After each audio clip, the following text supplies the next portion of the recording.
नमस्कार, स्वागत है आपका M with Rajendra YouTube channel पर। मेरा नाम है राहुल चौहान और आज हम डिस्कस करने वाले हैं साइंस के इम्पोर्टेंट क्वेश्चन को।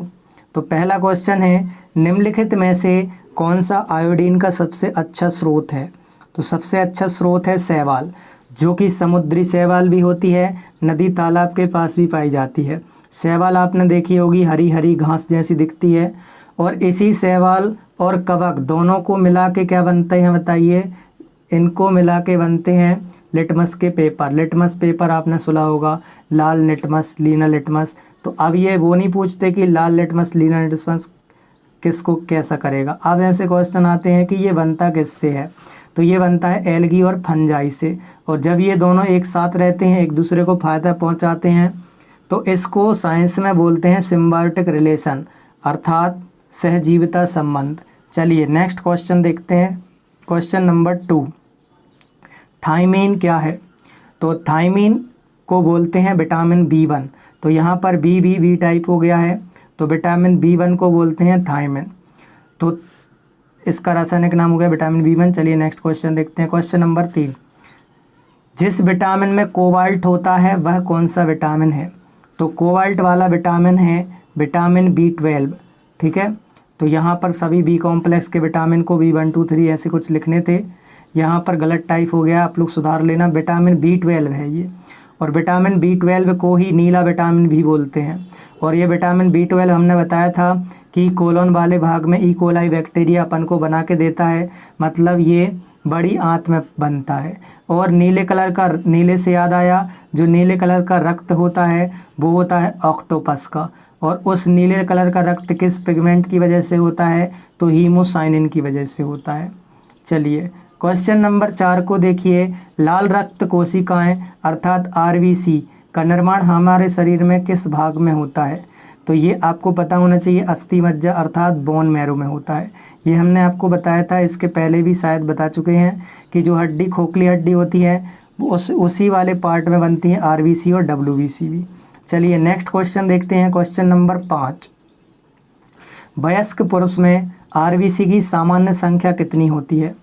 तो RBC की सामान्य संख्या होती है लगभग 5 मिलियन, या याद रखना 4.5 से 5.5 के बीच में होती है, 4.5 से 5.5 मिलियन के बीच में। चलिए नेक्स्ट क्वेश्चन देख लेते हैं। अच्छा, RBC का संबंध अपनी श्वास से है। जिस प्रकार आप हाइट पर जाएंगे, यदि आप हाइट पर जाएंगे तो ये बढ़ जाएगी 30% यदि आप ऊंचाई पर जाएंगे, और यदि आप रिलैक्स होकर सो जाओगे तो ये 5% क्या हो जाएगी? कम हो जाएगी। चलिए क्वेश्चन नंबर 6 को देखिए। कणिकाओं अर्थात कार्पसल के बिना रक्त के तरल अंश को क्या कहते हैं? मतलब ये बताना है कि जो रक्त का तरल भाग होता है उससे क्या कहते हैं? तो उसे कहते हैं प्लाज्मा। और इस प्लाज्मा को जब निकाल लिया जाता है तो जो पाउडर बचता है उसे सीरम कहते हैं। ठीक है, चलिए नेक्स्ट क्वेश्चन देखिए। क्वेश्चन नंबर 7, गर्भाशय में शिशु के विकास की जानकारी के लिए किसका प्रयोग किया जाता है? तो ये किया जाता है अल्ट्रासाउंड का, लेकिन अब इसका प्रयोग नहीं किया जाता है। अधिकतर देखा गया है कि अब नहीं किया जाता, क्योंकि भ्रूण हत्याएँ ज़्यादा हो रही थी। तो शिशु के विकास की जानकारी के लिए ये केवल डॉक्टर अपने पास ही रखता है जानकारी कि शिशु का कितना विकास हुआ है, मेल है या फीमेल है। चलिए नेक्स्ट क्वेश्चन देखते हैं। क्वेश्चन नंबर 8, नेफ्रॉन किससे संबंधित है? तो ये आपको पता होना चाहिए। नेफ्रॉन सबसे छोटी इकाई है किडनी अर्थात वृक्क की। तो नेफ्रॉन सबसे छोटी इकाई किसकी है? वृक्क की। और किडनी क्या करती है? रक्त को छानती है। और क्या करती है? और ये 60 से 70% किसकी बनी होती है? न्यूट्रोफिल्स की। तो जो न्यूट्रोफिल्स होती हैं वो जीवन रक्षक का काम करती हैं, मतलब वो बैक्टीरिया, जीवाणुओं को नष्ट कर देती हैं। ठीक है, नेक्स्ट क्वेश्चन देखिए। छिली हुई सब्जियों को धोने से कौन सा विटामिन निकल जाता है? तो ये आपको पता होगा, विटामिन C, जो कि खट्टे फलों में पाया जाता है। इसका रासायनिक नाम बताया था हमने, एस्कॉर्बिक एसिड। तो ये जो विटामिन C है, ये सब्जी छिली धोने से C निकल जाता है, इसलिए बोलते हैं कि पहली सब्जी को धो लो, उसके बाद उसको काटो। क्वेश्चन नंबर 10, किसी एथलीट को तुरंत ऊर्जा के लिए क्या देना चाहिए? तो तुरंत ऊर्जा कार्बोहाइड्रेट, तुरंत ऊर्जा मिलती है कार्बोहाइड्रेट में। नेक्स्ट क्वेश्चन देखते हैं, क्वेश्चन नंबर 11। उस विटामिन का नाम बताइए जो किसी भी मांसाहारी भोजन में नहीं मिलता। तो ये हमने बताया खट्टे फलों में मिलता है विटामिन सी, तो ये नहीं मिलता किसी भी जीव मांसाहारी में। नेक्स्ट क्वेश्चन देखिए, क्वेश्चन नंबर 12। निम्न अंगों में से पित्त का संचय किस में होता है? तो ये आपको पता होना चाहिए कि पित्त का संचय कहाँ होगा, बताइए। पित्ताशय में। पित्ताशय को क्या बोलते हैं? Gall bladder. गॉल ब्लैडर की लोकेशन कहाँ होती है? जो लीवर होता है, लीवर, उस लीवर के पास में होती है उसकी लोकेशन। नेक्स्ट क्वेश्चन देखिए, वो एक प्रकार का क्या है? कंटेनर है। Question number 13। आयोडीन युक्त हार्मोन। तो आयोडीन का संबंध किससे है? थायरोक्सिन से, जिससे घेंगा रोग भी हो जाता है आयोडीन की कमी से। और ये हमने बताया था कहाँ पे पाया जाता है? गले में पाया जाता है। नेक्स्ट क्वेश्चन देखिए, पुरुषों में यौवन के लिए उत्तरदायी हार्मोन कौन सा है जो बताता है कि ये मेल बनेगा? तो ये किसकी वजह से बनता है, बताइए? टेस्टोस्टेरोन की वजह से, ठीक है। और फीमेल, क्या आप फीमेल हार्मोन को कमेंट कर सकते हैं? मेल हार्मोन टेस्टोस्टेरोन है, तो फीमेल हार्मोन क्या है, बताइए। क्वेश्चन नंबर 15 को देखिए, इंसुलिन कौन बनाता है? तो इंसुलिन के बारे में अपन डिस्कस कर चुके हैं पहले की वीडियो में, तो फिर से देख लीजिए। लैंगरहैंस के द्वीप, ऐसे लैंगरहैंस की द्वीपिकाएं आपने नाम सुना होगा, इंग्लिश में सुना होगा आइसलेट्स ऑफ लैंगरहैंस। तो लैंगरहैंस के द्वीप क्या है? देखो, जो अमाशय है उसमें छोटे छोटे सेल तैरते रहते हैं। आपने सुना होगा कि लक्षद्वीप, तो लक्षद्वीप क्या है? चारों ओर से पानी से घिरा हुआ है। अंडमान निकोबार द्वीप, तो चारों ओर से पानी से घिरा हो तो कहते हैं द्वीप, तीन ओर से घिरा हो तो प्रायद्वीप। तो चारों ओर से घिरे हैं मतलब वो सेल तैरती रहती हैं, इसलिए उसने बोला लैंगरहैंस की द्वीपिकाएं हैं ये, ठीक है, मतलब द्वीप हैं छोटे छोटे। तो लैंगरहैंस ने खोज करी थी, इसलिए लैंगरहैंस की द्वीपिकाएं बोलते हैं। उसमें 4 प्रकार की सेल पाई जाती हैं, जिसमें हमने बताया था अल्फा और बीटा प्रमुख है। बीटा से निकलता है इंसुलिन हार्मोन और अल्फा से निकलता है ग्लूकागॉन हार्मोन, ये भी याद रखना। नेक्स्ट क्वेश्चन देखते हैं, क्वेश्चन नंबर 16। डर की स्थिति में रक्त में कौन सा हार्मोन बढ़ जाता है? तो ये बढ़ जाता है एड्रेनलिन। तो आपने देखा होगा, यदि मान लो आप पैदल जा रहे हैं, आप लॉकडाउन में पैदल जा रहे हैं घूमने, रोड खाली है, तो अब जानवर काफ़ी घूमने लगे हैं शहरों में, तो मान लो सामने से आ जाए शेर, तो आपने कभी 1600 मीटर की दौड़ नहीं दौड़ी होगी, लेकिन आप 1600 की जगह आप 16 किलोमीटर दौड़ लोगे शेर के चक्कर में। किस वजह से दौड़ लोगे, बताइए? एड्रेनलिन हार्मोन की वजह से। इसी को क्या बोलते हैं? करो मरो हार्मोन, लड़ो उड़ो हार्मोन, ठीक है। तो ये हम आपको पहले भी डिस्कस कर चुके हैं। नेक्स्ट क्वेश्चन देखिए, क्वेश्चन नंबर 17। शरीर का सबसे व्यस्ततम अंग कौन सा है?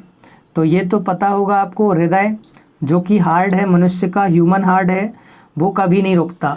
जब आपका जन्म होता है, जन्म के तीसरे महीने से ये बनना शुरू होता है, और तीसरे महीने के बाद, मतलब जैसे ही जब भ्रूण में होते हैं तब तीसरे महीने से धड़कना शुरू होता है, और जब तक डेथ नहीं हो जाती तब तक ये कंटिन्यू धड़कता रहता है। हाँ, कुछ माइक्रो सेकेंड के लिए ये रुक जाता है। कब? जब आप छींकते हैं, जब आप बड़ी छींक लेते हैं तब कुछ सेकंड, माइक्रो सेकंड के लिए रुक जाता है, फिर वापस चलने लगता है। तो ही ये है हृदय। इसके 4 कोष्ठ होते हैं ह्यूमन हृदय में, ठीक है। केंचुए में बोलें तो 7 होते हैं, आपको पता होगा। और जो हृदय है वो क्या, उसका कार्य क्या है? पंप करना। वो केवल रक्त को पंप करता है। उसमें 4 कौन से भाग होते हैं? दायां आलन दायां निलय, बायां आलन बायां निलय। चलिए, ऑरिकल और वेंट्रिकल इंग्लिश में बोलते हैं। Question number 18। अशुद्ध रक्त हृदय में आता है, तो अशुद्ध रक्त हृदय में किस साइड आता है, कहाँ आता है, ये बताना है।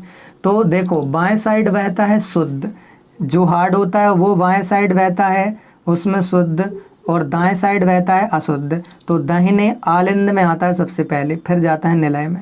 चलिए, तो सबसे पहले रक्त देखो, सबसे पहले शुद्ध रक्त आएगा बाएं आलिंद में, फिर जाएगा बाएं निलय में, फिर जाएगा बॉडी में, फिर से जाएगा दाएं आलिंद में, फिर दाएं निलय में, फिर लंग्स में जाएगा।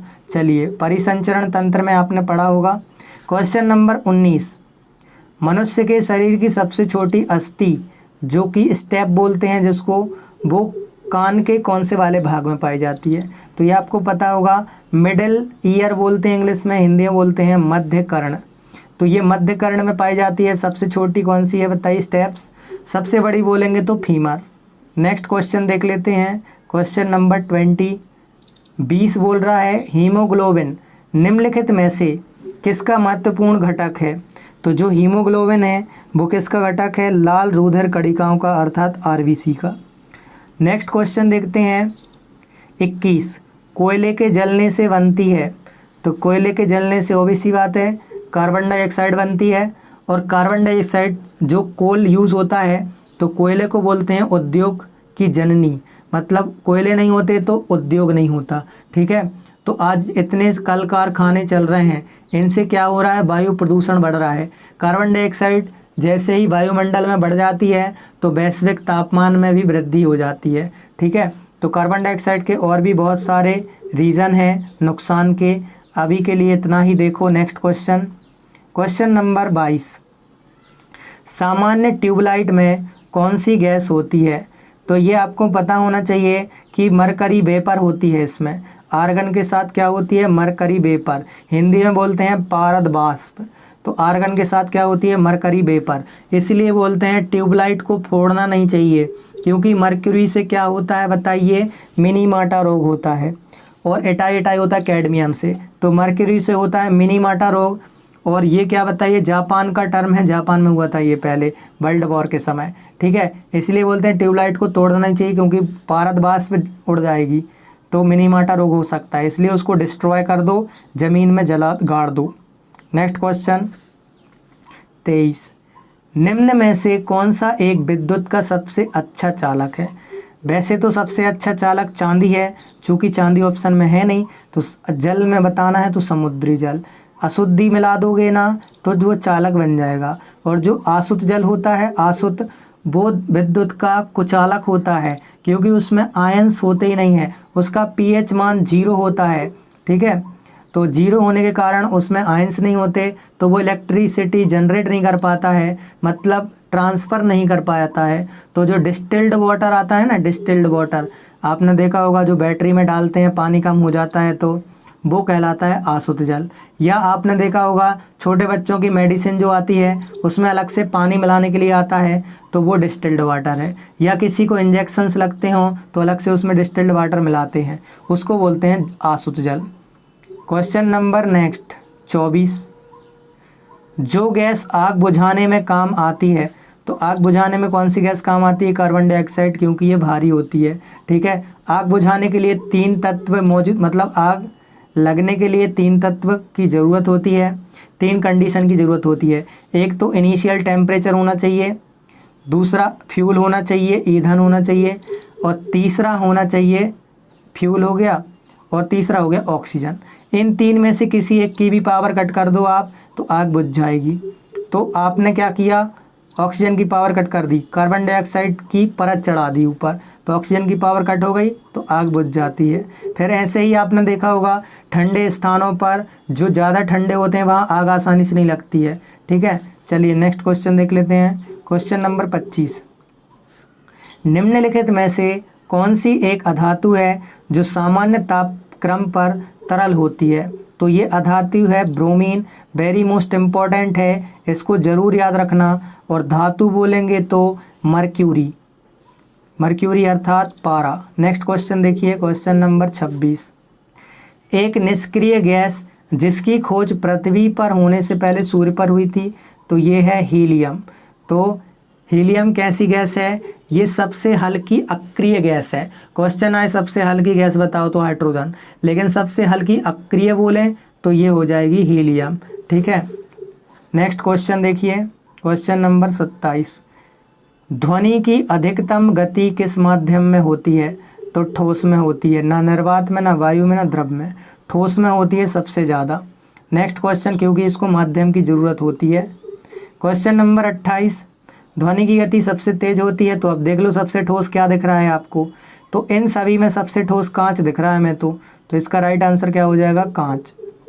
क्वेश्चन नंबर 29, निम्नलिखित में से कौन सी ध्वनि हम नहीं सुन सकते। तो हम कौन सी ध्वनि नहीं सुन सकते बताइए? हम सुन सकते हैं, पहले हम सुन सकते हैं वाली पता होना चाहिए। 20 से 20,000 हर्ट्ज तक की सुन सकते हैं। तो 20 से 20,000 हर्ट्ज के नीचे की नहीं सुन सकते आप। तो 20 से 20, देखो 20 से ऊपर है ये भी 20,000 से के अंदर है, ये भी 20,000 के अंदर है, ये है 20,000 के ऊपर, तो इसको नहीं सुन सकते। 20 से कम की नहीं सुन सकते, 20,000 से ज़्यादा की नहीं सुन सकते। क्वेश्चन नंबर 30, ध्वनि को आँख के रूप में प्रयोग करने वाला प्राणी बताइए। तो चमगादड़, आपने देखा होगा ऐसे चमगादड़ उड़ता रहता है, और यदि उसका शिकार यहाँ कहीं होता है तो वो यहाँ पर क्या बताइए, अपनी पराध्वनि, वो ध्वनि निकालता है, और फिर वो ध्वनि टकरा के वापस आती है, तो वो समझ जाता है कि हमारा टारगेट कितनी दूर है। तो ये यूज़ करता है कौन बताइए? चमगादड़। तो चमगादड़ इसका यूज़ करता है। नेक्स्ट क्वेश्चन देख लेते हैं। चलिए, तो आज के लिए इतने ही क्वेश्चन थे, 30 क्वेश्चन। तो उम्मीद है ये आपको समझ आए होंगे। यदि समझ आए हैं तो आप इस वीडियो को शेयर ज़रूर करिए, और पसंद आए हों तो लाइक करके सब्सक्राइब ज़रूर करिएगा जो लोग नए आए हों। और जो लोग नए आए हों वो कमेंट बॉक्स में ज़रूर से जय हिंद लिखेंगे। तो मिलते हैं नेक्स्ट वीडियो में, तब तक के लिए सभी को धन्यवाद। जय हिंद, जय भारत।